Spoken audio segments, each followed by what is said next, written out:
あなたはあなたに関係していますか？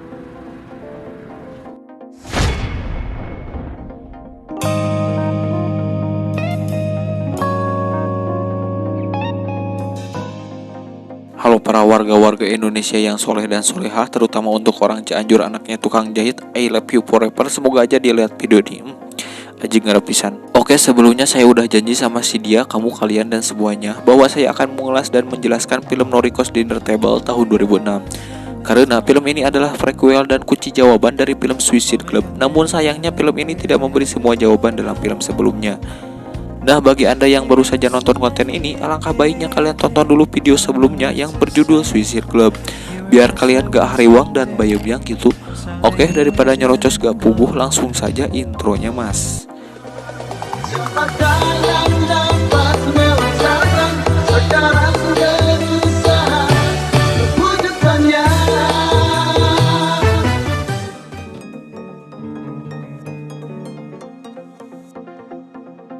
Dalam film ini dibagi menjadi 5 chapter berdasarkan sudut pandang para tokoh utamanya, Noriko, Yuka, Kumiko, dan Tetsujo.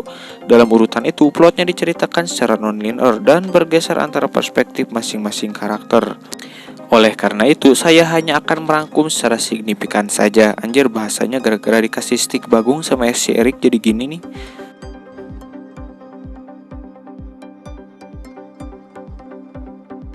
Chapter pertama dibuka dengan seorang wanita yang bernama Noriko. Noriko adalah gadis berusia 17 tahun yang penampilan luarnya seperti remaja kebanyakan. Ia tinggal bersama keluarganya, sebut saja saudara perempuannya Yuka, ibunya Taeko, dan ayahnya Tetsujo. Tetsujo adalah seorang reporter koran dan pelopor Pornhub. Mereka tinggal di Toyokawa, Kidulin Ciherang. Balik lagi pada Noriko. Noriko ternyata mengalami depresi berat dalam dirinya. Di usia belianya, dia merasa tersesat dalam jati diri yang membingungkan. Noriko memang sudah lama mendambakan pergi ke Tokyo untuk mencari kehidupan baru yang menurutnya akan lebih berwarna. Oleh karena itu, dia pun bertekad untuk keluar dari dunianya yang sempit demi pencarian jati dirinya yang sesungguhnya. Sentimen ini terutama didorong ketika dia bertemu dengan teman SD-nya yang bernama Tangerin yang sekarang bekerja dan hidup mandiri sebagai GSP PSG. Tapi sang ayah tidak mengizinkan karena beranggapan bahwa Tokyo berbahaya bagi gadis-gadis remaja. Ayah Noriko sangat melarang dia pergi ke kota dan berencana untuk membuatnya bergabung dengan universitas tempat setelah sekolah. Merasa diasingkan dan disalahpahami oleh orang tuanya, Noriko membuka internet tempat di mana dia menemukan situs Haikyo.com, situs web tempat berkumpulnya remaja lain dari Jepang. Di sana, setelah mendapatkan teman baru yang tidak dikenal, dia benar-benar merasa seperti di rumah. Dan akhirnya pada tanggal 10 Desember 2001, ia melarikan diri dari kehidupan yang tidak bahagia ke Tokyo, di mana dia berencana untuk bertemu dengan pemimpin situs web, yakni seorang gadis misterius yang berusername Ueno54. Begitu sampai di Tokyo, Noriko masuk ke warnet dan masuk ke situs web lalu menghubungi Ueno54. Mereka bertemu di loker 54 di stasiun kereta Ueno, di mana terungkap bahwa dia adalah seorang wanita muda bernama Kumiko. Kumiko memperkenalkan Noriko kepada keluarganya dan mengajaknya mengunjungi kakek dan neneknya. Ternyata bagaimanapun Kumiko tidak memiliki keluarga sungguhan, dan orang-orang yang diperkenalkan kepada Noriko adalah aktor bayaran yang bekerja untuk organisasi Kumiko. Organisasi itu bernama IC Corp. Organisasi tersebut menawarkan layanan keluarga sewaan berbayar kepada klien yang tertarik, memungkinkan mereka untuk memenuhi fantasi mereka tentang sebuah kehidupan keluarga yang bahagia. 6 bulan kemudian, 54 gadis melompat di depan kereta di stasiun Shinjuku dan melakukan bunuh diri. Sementara itu, Noriko dan Kumiko menyaksikan kejadian itu. Tersirat bahwa 54 pelajar itu adalah anggota organisasi yang menjalankan peran mereka.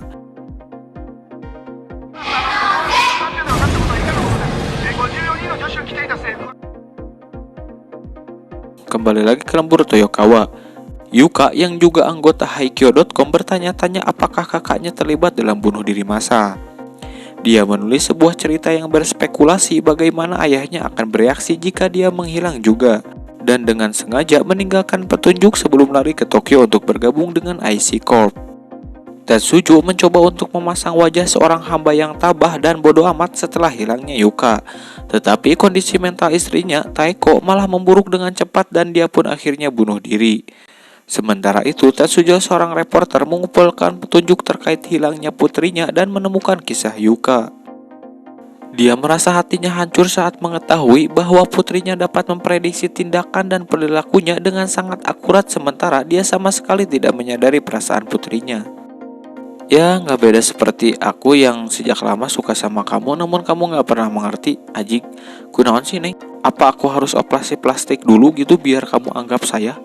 Lanjut, penyelidikannya mengarah pada situs Haikyuu.com dan mengambil isyarat dari tabloid media yang sensasional. Dia menyimpulkan bahwa putrinya adalah bagian dari sekte yang disebut klub bunuh diri. Tetsujo lalu menghubungi seorang anggota IC Corp yang membantah keberadaan klub bunuh diri dan sebaliknya menjelaskan konsep peran sosial yang menjadi dasar organisasinya. 確かに一生懸命私たちをリサーチした。僕の音がするさ。女の名前は久美子だ。Tetsujo mendapatkan seorang teman lamanya, Ikeda, untuk menjadi klien IC Corp dan menyewa Kumiko sebagai istrinya, dan Noriko dan Yuka sebagai putrinya yang masing-masing menggunakan nama samaran Mitsuko dan Yoko. 次女陽子という名前で。 Tetsujo menemukan sebuah rumah di Tokyo yang menyerupai rumahnya dan memindahkan semua perabotan dari rumah lama ke rumah baru sehingga akan persis menyerupai rumahnya. Mitsuko dan Yoko gelisah ketika mereka tiba di rumah, tetapi mereka kembali ke peran mereka ketika diminta oleh Kumiko. Ikeda lalu menyuruh Kumiko pergi untuk beli somai sama bajigur yang bertujuan mengulur waktu supaya Tetsujo mengungkapkan dirinya. Tetsujo lalu bilang kepada gadis-gadis itu bahwa dirinya adalah ayahnya. Namun bagaimanapun mereka memperlakukannya sebagai orang asing dan bersikeras bahwa mereka adalah Mitsuko dan Yoko, bukan Noriko dan Yuka.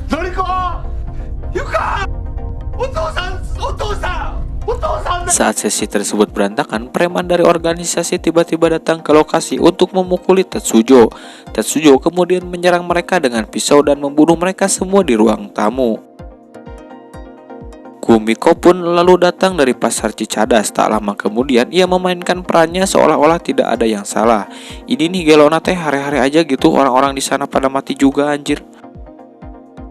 Tapi kemudian memohon Tetsujo untuk membunuhnya dan melarikan diri dengan Noriko dan Yuka. Entah apa maksudnya, lanjut dulu. Desakannya sangat mengganggu Noriko dan Yuka. Kemudian Yuka menyela percakapan yang memanas itu dan meminta untuk memperpanjang sesi mereka dalam berperan sebagai keluarga. Akhirnya sesi itu diperpanjang dan Tetsujo, Kumiko, Mitsuko, dan Yuka makan bersama sebagai keluarga bahagia, dan Tetsujo mulai bertingkah seolah-olah Kumiko adalah istrinya. Ia memanggilnya Taeko, istri yang sebenarnya sudah meninggal. Di malam itu, Yuka tidak tidur dan meninggalkan rumah saat fajar menyingsing. Ia melepaskan peran dan namanya.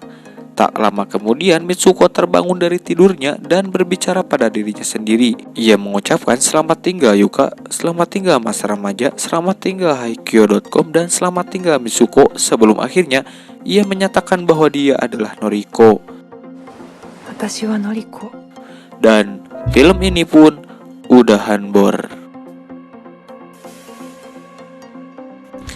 Oke, sebenarnya waktu dulu saya nonton film ini saya pernah berpikir si sutradara teh kumaha cenah. Katanya mau ngasih jawaban kok malah jadi ngaririt aing. Tapi setelah saya riset ternyata Son Siono memberikan jawaban tidak secara gamblang, melainkan lewat percakapan-percakapan yang mungkin hanya orang-orang yang paham terhadap psikologi. Namun untuk mempermudah jawabannya, baik saya jelaskan semampu saya karena menjelaskan secara detail itu tidak semudah itu Perbuso. Beresin dulu cerita film ini ya Bor. Kok endingnya gantung? Ya enggak lah, lo kenapa enggak? Alur film ini ternyata menceritakan Norito yang menginginkan kehidupan yang bahagia dalam keluarganya, serta ia ingin menjadi wanita yang tidak dikekang oleh ayahnya. Nah, dengan cara ia kabur, ia pun berhasil membuat khawatir ayahnya sehingga akhirnya ia berhasil mewujudkan mimpinya. Lihat aja deh sebelum si Noriko bertemu Yueno 54 berbeda banget kan? Lalu bagaimana dengan nasib si Yuka? Si Yuka memilih untuk bergabung kembali bersama IC Corp karena dalam ending film ini ia berkata aku telah membuang namaku dan peranku. Berarti Shiuka tidak menjadi siapa-siapa, namun ia bisa menjadi siapa saja yang dia inginkan. Seperti tujuan dari Suicide Club gitu. Apakah sudah bisa dimengerti, Ferguson? Oke, penjelasan mengenai pertanyaan misterius di film sebelumnya, ya saya peringatkan lagi bagi kalian yang belum nonton. Tonton dulu biar gak hariwak. Dan perlu kalian peringatkan bahwa dalam film pertama seperti yang dijelaskan para kritikus, Shin Shiono terlalu berlebihan dalam mengambil semua pertanyaan. Padahal itu tidak ada hubungannya. Oke, langsung saja jawaban nomor 1. Rangkaian kulit manusia yang diperlihatkan dalam film Suicide Club ternyata itu merupakan sebuah tanda bagi orang-orang yang akan mendapatkan peran bunuh diri. Nanti kalian akan mengerti kalau sudah menjelaskan Suicide Club. Kedua, web misterius. Web misterius itu ternyata dibuat untuk bertujuan supaya mereka mengajak orang-orang yang baru saja masuk ke dalam klub itu. Ya, bisa dibilang menghasut mereka supaya bergabung dengan Suicide Club. Bukan bermaksud untuk bunuh diri, tetapi bermaksud untuk bergabung dengan Suicide Club-nya. Siapa Genesis dan anak buahnya yang mengaku sebagai pimpinan Suicide Club? Oke, sebenarnya sudah saya jelaskan dalam film Suicide Club bahwa si Genesis ini mengidap penyakit delusion of grandeur atau delusi keagungan. Penyakit ini adalah sebuah bentuk gangguan jiwa di mana penyandang mempercayai dirinya memiliki kemampuan lebih, seperti jenius, omnipotence, atau bahkan kekuatan super. Mereka bahkan percaya telah menemukan penemuan-penemuan hebat, namun realitanya tak seperti itu. Beberapa peneliti menyebut si penyandang sebagai megalomania. Bisa disimpulkan bahwa si Genesis hanya mengaku-ngaku saja. Keempat, siapa anak kecil yang ada di akhir film? Nah, menurut kritikus film seperti Alphabet City, ia berkata terlalu banyak plot yang tidak ada gunanya. Sudah bisa disimpulkan bahwa itu hanya melebih-lebih durasi saja, padahal tidak ada hubungannya sama sekali. Lanjut, kelima, apa hubungannya dengan girl band yang selalu tayang di sepanjang durasi? Apakah mereka termasuk atau tidak? Dan jawabannya tidak termasuk sama sekali, karena mereka tidak ada hubungannya. Dan ini sama halnya seperti jawaban nomor keempat. Nomor keenam, nah ini pertanyaan terbesarnya, apakah Suicide Club memang benar ada?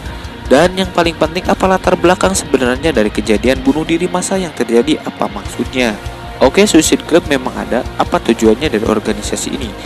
Organisasi ini ternyata isinya orang-orang yang menihilkan arti sebuah identitas. Mereka percaya identitas seorang bisa diubah-ubah seperti membalik telapak tangan. Artinya, kamu bisa jadi Noriko, Mizuki, Yoko, Atsuki, atau Mario Ozawa, Asep, Agus, Udin, Maman, Sudin, ya sesukamu saja.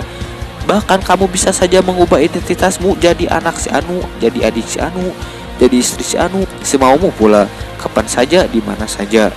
Bahkan kesini-sininya ditunjukkan bahwa anggota perkumpulan ini juga menerima job untuk bersandiwara. Misalnya saja ada bapak yang kangen sama anak perempuannya yang bernama Hitomi. Hitomi ini misalnya sudah meninggal atau lama nggak pulang. Bapak itu tinggal dan bilang mau nyewa orang yang ciri-cirinya mirip sama anak dia selama sekian jam untuk berperan jadi Hitomi. Apalagi dalam beberapa job, anggota klub itu kadang disewa untuk jadi istri, jadi suami, jadi ibu.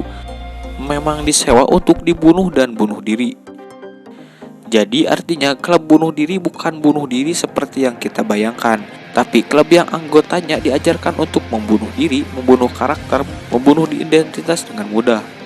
Kamu akan lupa siapa kamu. Nah, kenapa terjadi pembunuhan massal? Jadi sebenarnya 54 pelajar yang bunuh diri itu adalah anggota IC Corp atau Suicide Club karena dalam dirinya sudah tidak ada tujuan lagi, jadi dia ingin berperan dengan hal yang terbaik. Oleh karena itu, mereka berprasangka maka bunuh diri adalah cara yang terbaik. Dan yang gue pikirkan dalam film ini, absurd, nyeleneh, sinting, atau gila memang pantas diberikan untuk film ini. Bahkan sepertinya saya sedikit gila setelah menyaksikan film ini. Jauh lebih mengulas pikiran saya ketimbang ketika saya menonton Volpis atau Black Swan. Tapi itulah ciri khas Sion Sono yang selalu mampu menyajikan sajian epik dengan konsep unik dan tidak biasa. Ya, begitu saja penjelasan dari saya. Mohon maaf jika tidak jelas. Kalian bisa cari referensi dari Google, mungkin lebih jelas. Jika kalian suka konten ini, jangan lupa subscribe-nya, Bor. Sekian dan terima kasih.